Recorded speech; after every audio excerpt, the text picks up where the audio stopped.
শাওলের চাঁদ আপনার সাথে বিক্রয় করবে না। সৌদি আরবে যদি ঈদ হয় আগামীকাল, বাংলাদেশে পরের দিন হবে, এবং সেটা চাঁদ দেখতে পারেন আর না পারেন আপনি মোটামুটি প্রেডিক্ট করতে পারবেন। কিন্তু আমিনুল ইসলাম বুলবুলের ক্যারেক্টার কিংবা তার ক্রিকেট বোর্ডে যে কর্মকর্তা কর্মচারীরা রাত দিন সকাল বিকাল পোল্টি মারেন, তাদের চাটাচাটির যে ক্যারেক্টার, সেটা নিয়ে আপনি আসলে কোনো প্রেডিকশন করতে পারবেন না। Aminul Islam Bulbul, the ultimate autocrat of Bangladesh cricket board, তিনি এমন এমন ঘটনা ঘটাচ্ছেন অস্ট্রেলিয়ায় বসে। সেটা আসলে আমার কাছে মনে হয় যে, দেখি না যে হামলা হচ্ছে, যুদ্ধ হচ্ছে পার্টিকুলার একটা দেশে, কেউ কেউ ওখানটায় হামলা করছে, তারাও আসলে তাদের ওই অত্যাধুনিক প্রযুক্তি দিয়ে প্রত্যেকের চলন বলন অভ্যাস, তাদের চলাফেরা থেকে শুরু করে এভরিথিং জানে। আমিনুল ইসলাম বুলবুল কি করছে সেটা প্রেডিক্ট করা খুব ডিফিকাল্ট।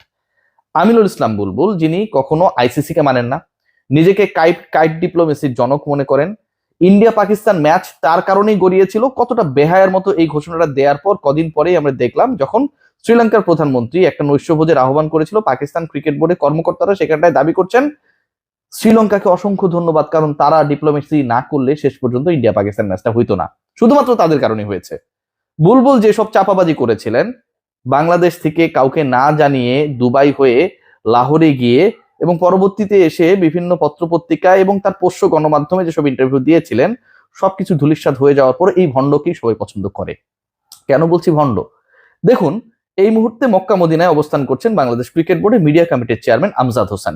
নিশ্চয়ই তিনি ওমরা পালন করতে গেছেন একটা সৎ নিয়ত নিয়ে, এবং তিনি কোনো মিথ্যা কথা বলবেন না, অন্তত আগামী কয়েকদিন তো বলবেনই না, কারণ এটা একটা রেশ থাকবে, তাই না? যেহেতু তিনি একটা পবিত্র জায়গায় গেছেন পবিত্র উদ্দেশ্য নিয়ে।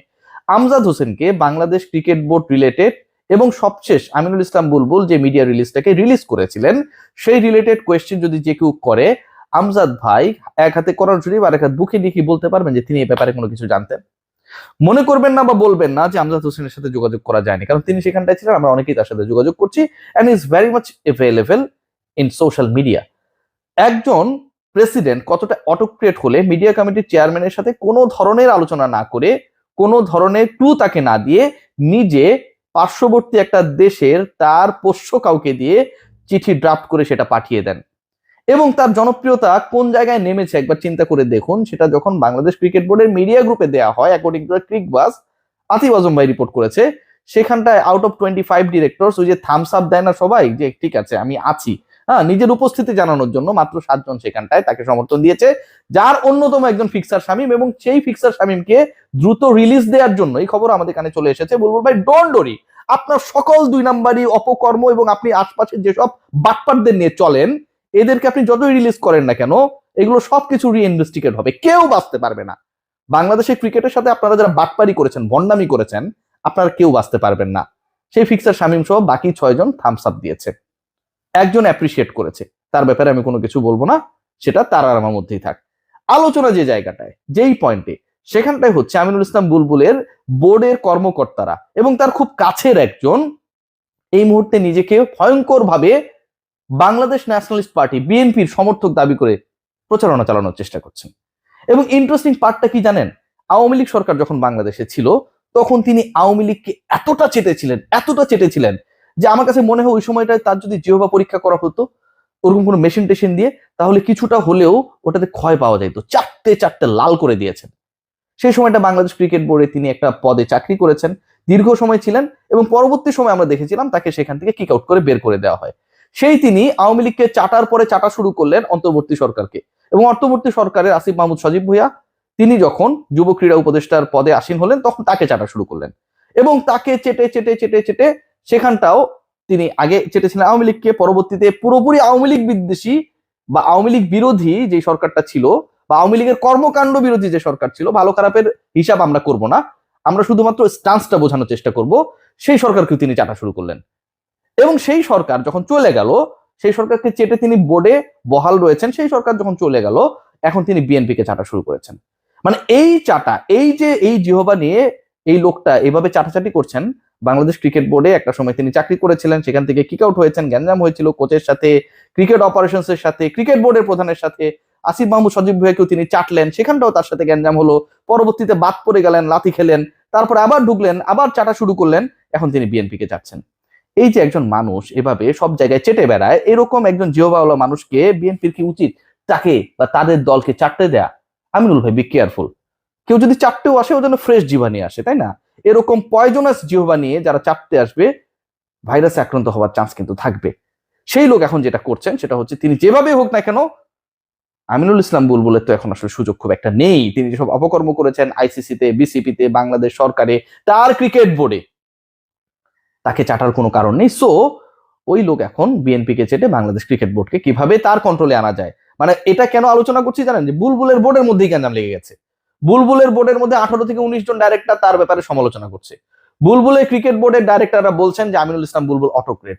বুলবুলের ক্রিকেট বোর্ডের ডাইরেক্টররা বলছেন তারা সাকিব আল হাসানকে কেন্দ্র করে স্ট্যান্ডবাজি করেছে। বুলবুলের ক্রিকেট বোর্ডের ডাইরেক্টররা বলছেন আমিনুল ইসলাম বুলবুল এখানটা এমন একটা সিনারিও ক্রিয়েট করে রেখেছেন যে তারা তাদের কাজ কিভাবে করবেন কিভাবে করবেন না সেই ব্যাপারে ওয়াকিবহাল না।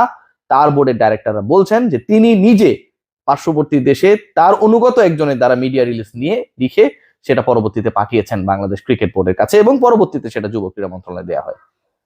বাংলাদেশ ক্রিকেট বোর্ডের এই যে কর্মকাণ্ড, এই যে উত্থান পতন, স্বর্ণের মার্কেট এখন স্টেবল হয়েছে, দাম কমে গেছে, কিন্তু আমিনুল ইসলাম বুলবুলের যে লাভ ঝাপ কাপ ঝাপ, এটা নিয়ে ভাই সবাই যার পর নাই বিরক্ত। এবং তার থেকেও তার বোর্ডের অন্য যারা রয়েছে সবাই এটা হাসাহাসি করছে।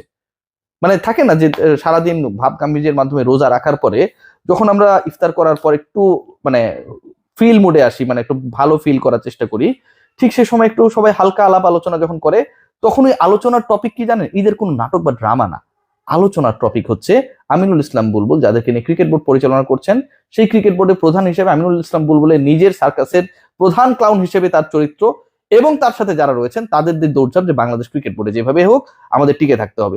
একবার ভেবে দেখুন যেই ক্রিকেট বোর্ড এবং যেই ক্রিকেট বোর্ডের ডাইরেক্টররা যারা অন্তর্বর্তী সরকারের সময়, সবশেষ সরকারের সময় বিধি বহির্ভূত ভাবে বিতর্কিত ভাবে অনিয়মের আশ্রয় নিয়ে বাংলাদেশ ক্রিকেট বোর্ডের ডাইরেক্টর হয়েছে, তারা এখন যখন প্রকাশ্যে বাংলাদেশ ন্যাশনালিস্ট পার্টি বিএনপি কে প্রশংসায় বাঁচান, এদের মতো বেহায়া পৃথিবীতে আর কেউ হয়? এদের মতো বেহায়া আপনি কোথাও খুঁজে পাবেন না ভাই, এদের মতো ভয়াবহ বেহায়া দুনিয়ার কোথাও খুঁজে পাবেন না। এদের কোনো স্ট্যান্স নাই। আপনারা বলেন না যে রিয়াসাত আজিম তুমি কি, ভাই রিয়াসাত আজিম একটা স্ট্যান্স আছে। আমি সবসময় এই চাটারদের এগেনস্টে, আমি এই বুলবুল গংদের এগেনস্টে, বুলবুল ফারুক গংদের এগেনস্টে, কিন্তু এদের স্ট্যান্সটা কি? এরা কখনো আওয়ামী লীগ, কখনো অন্তর্বর্তী সরকারের আসিফ মাহমুদ সজীব ভুইয়া, এখন তারা বিএনপি হয়ে গেছে। যারা ওই সময়টায় বাংলাদেশ ন্যাশনালিস্ট পার্টির যুব ক্রীড়া বিষয়ক সম্পাদক আমিনুল ইসলাম সেই সময়টা স্পষ্ট বলেছিলেন এই নির্বাচনটা অবৈধ। বিএনপির নেতারা যারা সেই সময়টায় কোনো না কোনো ভাবে ক্রিকেট অর্গানাইজার, ক্রীড়া সংগঠক হিসেবে কাজ করেছেন, রাজনীতি করলে আপনি সংগঠক হতে পারবেন না এরকম তো কোনো কথা নেই, তারা বলেছেন এই নির্বাচনটা অবৈধ।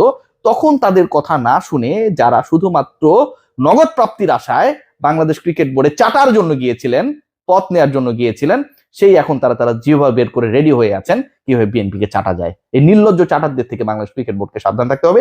তবে তার থেকে বেশি ডেঞ্জারাস আমিনুল ইসলাম বুলবুলকে, কারণ আমিনুল ইসলাম বুলবুলকে তারা চাটছেন না, এবং আমিনুল ইসলাম বুলবুল তিনি আবার নিজেই নিজেকে চাটছেন, বাকি কাউকে কোনো কিছু জানাচ্ছেন না। এই চাটাচাটি কবে যে বন্ধ হবে ক্রিকেট বোর্ডে সেটা আসলে একটা বিশাল ব্যাপার। বাট আমার কাছে মনে হয় এদের টাইম ঘনিয়ে এসেছে।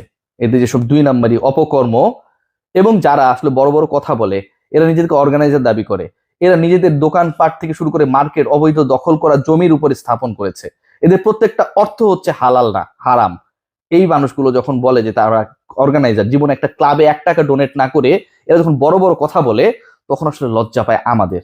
এই চাটার লোকরাই বিসিবিতে গেছে, চাটতে চাটতে জিহ্বাকে এমন পয়জনাস বানিয়েছে, এখানে এইডস ক্যান্সারও এদের সাথে কোনোভাবে তুলনীয় না। সবাই ভালো থাকবেন।